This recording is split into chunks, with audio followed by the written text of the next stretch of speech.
8 লাখ টাকা। তো দেখেন আসলে মানুষ আমাদেরকে আল্লাহর জন্য মোহাব্বত করে, তো উনি আমাদেরকে সেখানে নিয়ে গেছেন।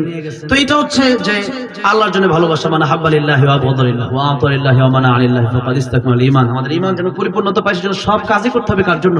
আল্লাহর জন্য। সেই জন্য যে গজলটা গাওয়ার পর আল্লাহ মদিনায় যাওয়ার তৌফিক দিয়েছে, আর লম্বা নয়, শুধু গজলটা গেয়েই আমি বিদায় নিয়ে চলে যাব। শুনবেন আপনারা?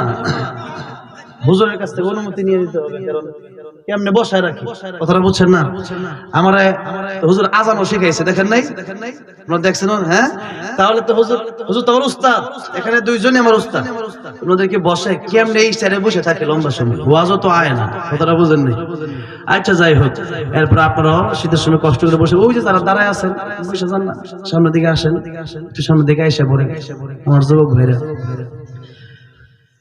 ও মদিনার মাটি রে, সকল সুখ বুঝি তোর কপালে। ও মদিনা রে,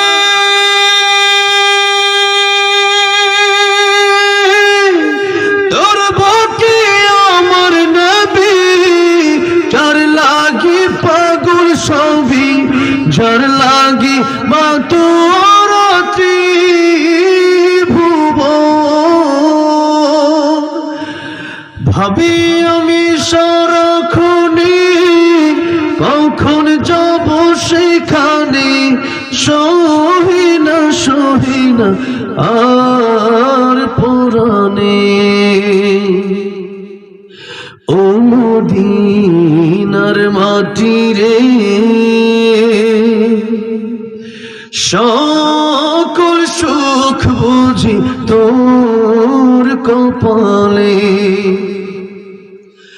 ও মদিনা রে,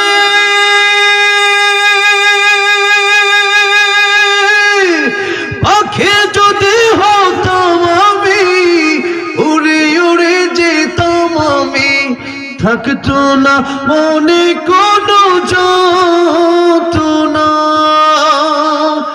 দেহে নাই পাখায় আমার, সাথে নাই টাকায় আমার, কে মনে যাব সেখানে। ও মদিনার মাটি রে, সকল সুখ বুঝি তোর কপালে। ও মদিনার মাটি রে, সকল সুখ বুঝি তোর কপালে।